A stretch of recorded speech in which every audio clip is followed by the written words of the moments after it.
दोस्तों, श्री रेकी मंत्रा में फिर से आपका एक बार स्वागत है। आइए, अटूनमेंट की बात हो रही थी।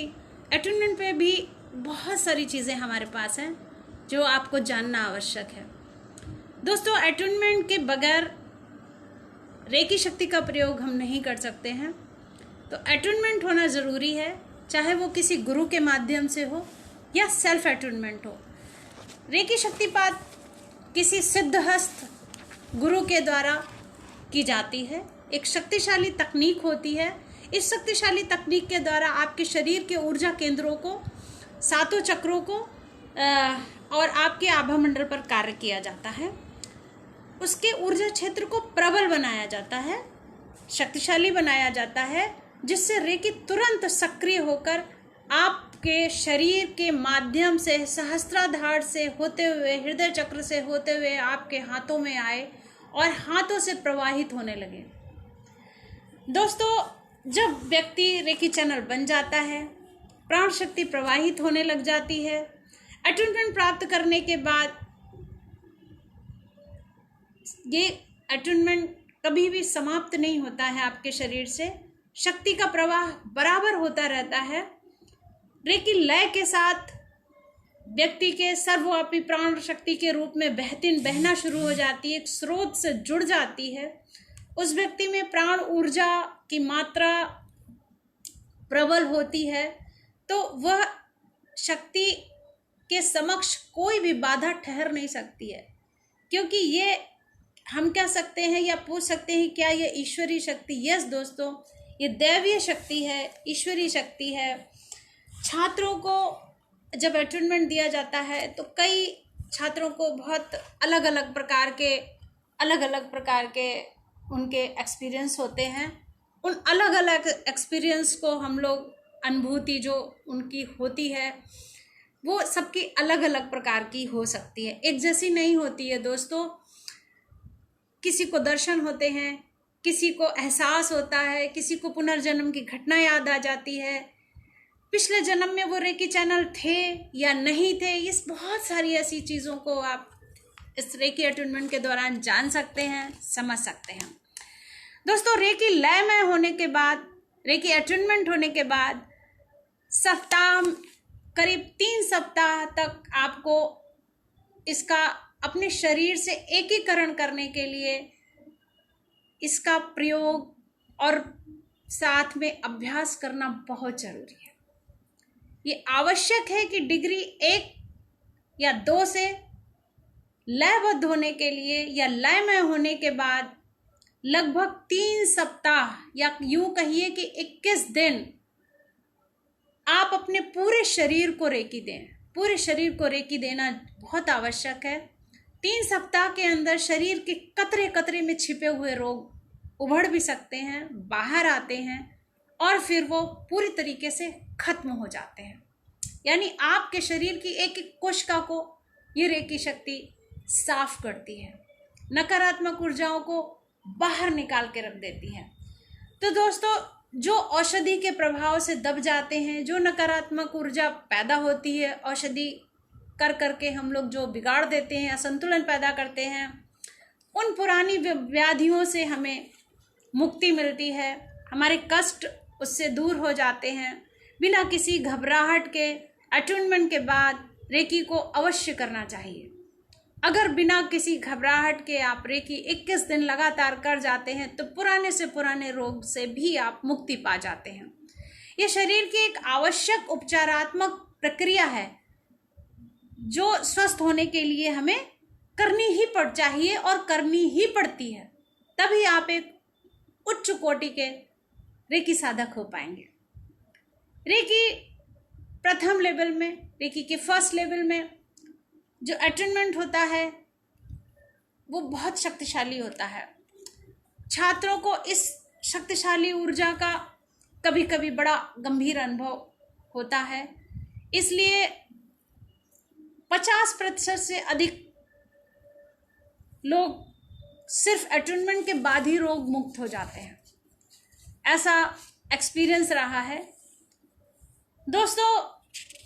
रेकी सेल्फ अटूनमेंट के द्वारा हो या किसी सिद्धस्थ गुरु के द्वारा हो, आप रेकी से जितने फ़ायदे आपको मैं गिनवाऊँ वो कम पड़ जाएंगे।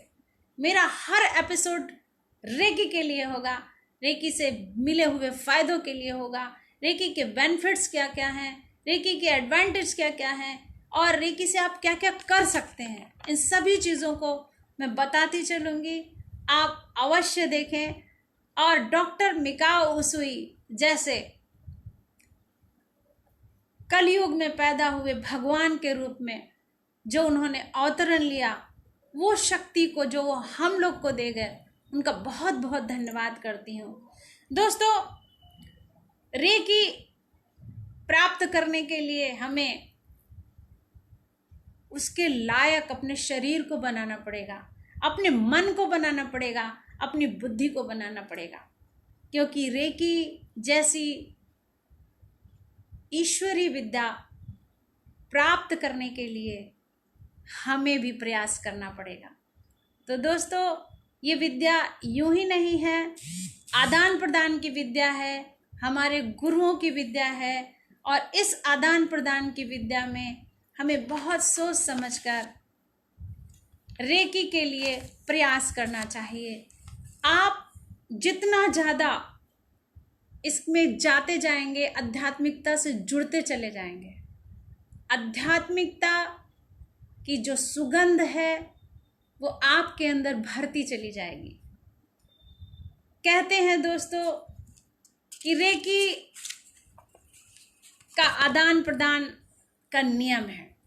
दोस्तों, ये ठीक है, कोई भी विद्या बिना किसी आदान प्रदान के नहीं होनी चाहिए। रेकी लेने वाला सहमति अवश्य दे, जबरदस्ती किसी को नहीं दी जानी चाहिए। रेकी का उपचार बिना सहमति के साधक को बिना सहमति के अटैचमेंट नहीं देना चाहिए। ऐसे कई नियमों को हम रेकी में सीखते हैं और उसका पालन भी करना चाहिए। रेकी के 5 सिद्धांतों का पालन के साथ ये 2 सिद्धांत भी बहुत आवश्यक हैं। दोस्तों, आदान प्रदान की विद्या में ज़रूरी नहीं है कि आप पैसे या रुपए से ही तौलिए। श्रद्धा, विश्वास और उसके बदले में कुछ भी आप ले सकते हैं रेकी सिखाने के लिए। जैसे कि रोगी से आप तन मन धन में कुछ भी आप उससे कह सकते हैं कि वो करे, क्योंकि रेकी का मूल्य इतना ज़्यादा है, इसको यूं ही किसी के हाथों में सौंपना बिना महत्व नहीं रखता। अगर बिना मांगे हुए हम जो पा जाते हैं वो महत्वहीन हो जाता है। तो दोस्तों, बिना कुछ दिए मुफ्त में मिला हुआ बहुत अधिक समय तक नहीं टिकता है, जवाबदारी का भाव नहीं आता है। इसलिए शास्त्रों में पूजा अर्चन, साधना के साथ सेवा, दक्षिणा, ये सारे महत्व बताए गए हैं। दोस्तों, आदान प्रदान बिना कोई चीज़ महत्व नहीं रखती है। और उसके बाद आदान प्रदान से हम किसी कर्म बंधन में भी नहीं बंधते हैं, अहंकार निर्मित नहीं होता है, एक दूसरे पर निर्भरता नहीं होती है। तो दोस्तों, आत्मसंतोष प्राप्त होता है और एक महान विद्या को हम धारण करने के लिए प्रस्तुत होते हैं और लोक कल्याण और जन कल्याण के लिए इस विद्या को आगे बढ़ाते हैं। तो दोस्तों, संपर्क कीजिए यदि आपको रेकी चाहिए। निःशुल्क रेकी मैं यहाँ पर आपको दूंगी, अटेंडमेंट कर दूंगी आपका। आप मुझसे संपर्क करें, मेरे कमेंट बॉक्स में जाकर यस बोलें, हम आपको रेकी सिखाएंगे। हमारी क्लासेस चलती हैं, पूर्णिमा और अमावस्या में हम ज़रूर ये क्लास फ्री रखते हैं। बाकी समय भी आप कभी भी हमसे संपर्क कर सकते हैं और लाभ ले सकते हैं। तो दोस्तों, इसी के साथ श्री रेकी मंत्रा में मैं अपने शब्दों को विराम देती हूँ। और भूलिएगा नहीं, सेल्फ अटूनमेंट विधि फिर से सिखाने आऊँगी।